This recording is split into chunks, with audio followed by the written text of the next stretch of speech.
થી તસવીરો આવી રહી છે। વિરમગામમાં જળબંબાકારની સ્થિતિ છે। નજર કરો ત્યાં પાણી જ પાણી છે। રસ્તા પર નદી જેવા દ્રશ્યો સર્જાયા છે। ન્યૂઝ 18 ની ટીમ ગ્રાઉન્ડ ઝીરો પર પહોંચી। ન્યૂઝ 18 ના રિપોર્ટરનું દિલ ધડક રિપોર્ટિંગ પાણીમાં ફસાયેલા લોકોની સાંભળો આપતી હતી। કહી રહ્યા છે કે મારે જમ્મુ જવાનું છે પણ પાણીના કારણે ફસાયો છું। પોલીસ જવાનોએ મદદ કરીને અહીં પહોંચાડ્યો છે। કહી રહ્યા છે કે ટ્રાફિક જામના કારણે ફસાયો છું। પોલીસ ટ્રેક્ટર દ્વારા લોકોને મદદ કરી રહી છે। તસવીરો બંને જોઈ શકો છો આપ। પહેલી તસવીરમાં કેટલું પાણી ભરાયેલું છે પણ જોવા મળે છે।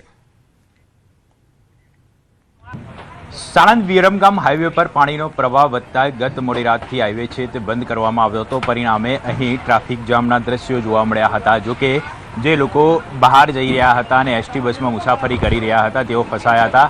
તેઓને ખાસ કરીને પોલીસ અને જિલ્લા વહીવટીતંત્ર દ્વારા ટ્રેક્ટરમાં બેસાડીને વૈકલ્પિક વ્યવસ્થાના ભાગરૂપે જે તે સલામત સ્થળે પહોંચાડવાની વ્યવસ્થા કરી છે।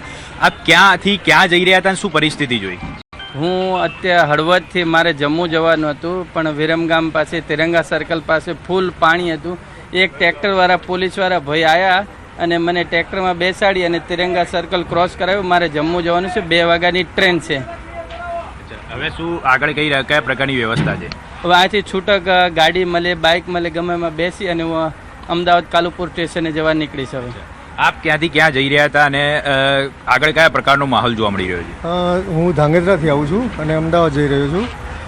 ધાંગધ્રાથી આવતા લગભગ કેસર હોટલ સુધી એટલી બધો ટ્રાફિક જામ છે કે લગભગ 18-19 કિલોમીટર સુધી ટ્રાફિક જામ છે અને બસો બધી જ કેસર હોટલે રોકાયેલી છે। પાણી કયા પ્રકારે ભરાયેલું? ત્યાં પાણી નથી ભરાયેલું, પરંતુ આ બાજુ રસ્તો બંધ છે એટલે ટ્રેક્ટર દ્વારા છે, પોલીસ દ્વારા ટ્રેક્ટરની વ્યવસ્થા કરી અને અહીંયા હાસલપુર ચોકડી સુધી પહોંચાડવામાં આવ્યા છે। આપ જોઈ શકો છો હાલમાં આજે હાસલપુર 4 રસ્તા પાસેનો દ્રશ્યો છે કે જ્યાં કયા પ્રકારના માહોલ જોવા મળી રહ્યો છે। ચારે તરફ માત્ર ને માત્ર ટ્રકો, એસટી બસોની લાઈનો જોવા મળી રહી છે। જોકે પોલીસ ખડે પગે છે અને પોલીસ દ્વારા ખાસ કરીને જે પણ લોકો ફસાયા છે તેઓને જે તે જગ્યા સુધી પહોંચવા માટેની વ્યવસ્થાઓ પણ કરી આપવામાં આવી રહી છે।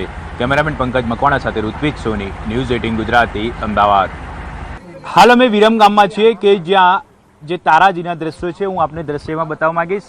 ચારે તરફ માત્ર ને માત્ર પાણી જોવા મળી રહ્યું છે।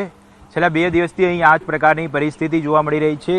જે તિરંગા સર્કલથી અંદર આવવા તરફનો જે રોડ છે ત્યાં આ પ્રકારની પરિસ્થિતિ જોવા મળી રહી છે। અનેક દુકાનોની અંદર પણ પાણી ભરાઈ ચૂક્યા છે। વાહનોની અંદર પણ ભારે નુકસાન છે, કારણ કે વાહનો પાણીમાં ગરકાવ થવાથી મોટાભાગના વાહનો છે તે બંધ પડેલી હાલતની અંદર જોવા મળી રહ્યા છે। અને આપ જે દ્રશ્ય જોઈ રહ્યા છો તિરંગા સર્કલથી વિરમગામ તરફ જવાના દ્રશ્યો છે ત્યાં માત્ર ને માત્ર ચારે તરફ પાણી જોવા મળી રહ્યું છે। લગભગ કેડ સમાણા પાણી ભરાઈ ચૂક્યા છે। આપણી સાથે કેટલાક સ્થાનિક રહેવાસીઓ છે, તેમની સાથે વાત કરીશું।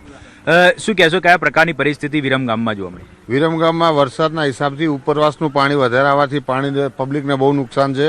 પબ્લિકને ઘરવખરીને એ બધું નુકસાન છે અને તંત્ર પણ કામે લાગ્યું છે અને બધી દોડાદોડી ચાલુ જ છે। ખાસ કરીને વહીવટી તંત્રે, નગરપાલિકા છે, ફાયર બ્રિગેડ છે, પોલીસ તંત્રે તેમના દ્વારા કયા પ્રકારની મદદ લોકોને પહોંચાડવામાં આવી રહી છે? નગરપાલિકા તરફથી જે લોકોના ઘરમાં પાણી ઘૂસી ગયા છે એ લોકોને રેસ્ક્યુ કરી અને અલગ અલગ જગ્યાએ સ્થળાંતર કરાયા છે। ત્યાં એ લોકોને રહેવાની અને જમવાની પણ વ્યવસ્થા કરી છે।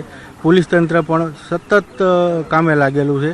દરેક ગવર્મેન્ટના જેટલા વિભાગ છે દરેક વિભાગ પોતપોતાની જે કંઈ ટીમ છે એ લઈ અને કામે લાગેલા છે।